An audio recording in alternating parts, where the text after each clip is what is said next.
Good evening, fellow night owls.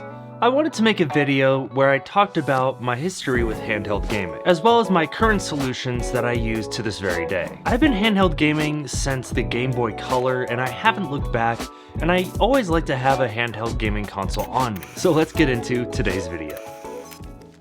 That better not be what I think it is, and I think it's a Game Boy. Is it a Game Boy?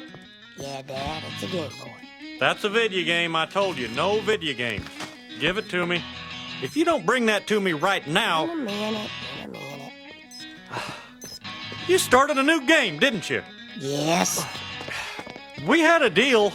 I recently picked up the Anbernic RG35XXSP, which I'm just going to refer to as the SP from now on. I bought the SP unit to replace my Miyoo Mini Plus, which was my go-to handheld gaming system for a long time. I really enjoy this system, but it recently suffered a child inserting things in USB port injury, and so unfortunately its days are numbered. I was really a big fan of the unit's size and pocketability, and the buttons on the back were easy to press. And while I'm gonna miss playing on the Miyoo Mini Plus, the Anbernic SP has been an excellent addition. I've been using these handheld emulators for about a year now, and they've basically replaced my mobile phone gaming. And don't get me wrong, there are lots of excellent experiences that you can have on mobile phones. But many games these days have multiple currencies and premium dollars that have to be spent. That or the free version is just covered in ads, and I just personally don't like to deal with that. So having a device like the Anbernic SP with a 3.5-inch screen,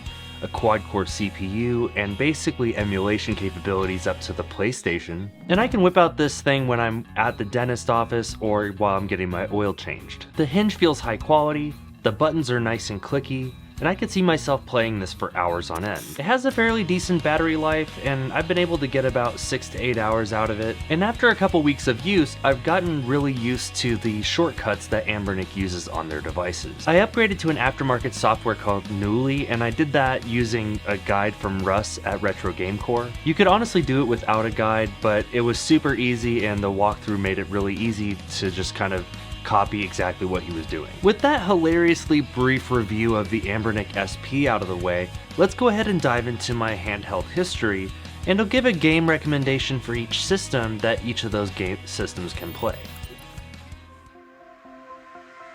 So first off, I had a lime green Game Boy Color, and that was my first handheld gaming system. And to be frank, most of the reason that I had a Game Boy Color was to play Pokemon games. I'd have to say that about 90% of my gaming recommendations would have been the Pokemon games that I played, which were Pokemon Blue for the Game Boy and Pokemon Silver for the Game Boy Color. One non-Pokemon standout from the Game Boy's catalog that I'd like to point out is the Donkey Kong game. Donkey Kong 94 for the Game Boy is an excellent extension of the arcade original, and I definitely recommend it if you have one of these game systems. It's surprisingly deep, and the puzzles are really interesting, and with multiple worlds, you actually have a lot of game to get into. And again, you have save states, so you can kind of just scum your way through it.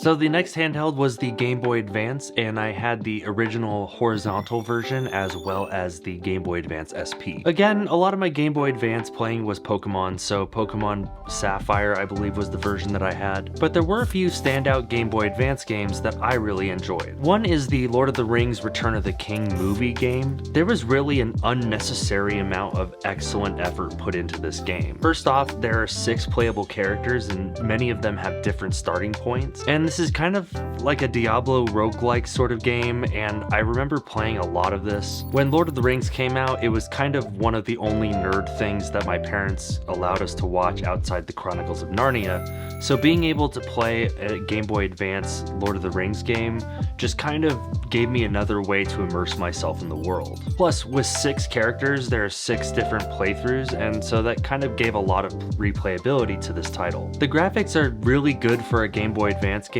and the mechanics are surprisingly deep. So if you're looking for a game to play from the Game Boy Advance library, I'd say give that one a try. You got me a game! child? Made in Chainor? So next we're going to talk about how you can play DS and 3DS games, and generally it's best to just pick up a 3DS. While the iNeo RG35 line can actually play DS games, you can't really use a touchscreen, and switching between screens is a necessity. There's an iNeo flip system that is excruciatingly expensive, and while I would love to have one of those to test, buying a 3DS is actually just a really cheap option, and you can buy an R4 card or just simply soft mod the system. In my gaming history, this is where I started to have jobs and therefore a little bit more disposable income, so I actually got to test out a lot more games from each of these systems. So if you're looking for a DS game to play, I would definitely check out Mario & Luigi Bowser's Inside Story. It's an action RPG that uses both screens pretty well, and I remember the story being just actually very funny. It's really hard to get me to laugh at a game these days, but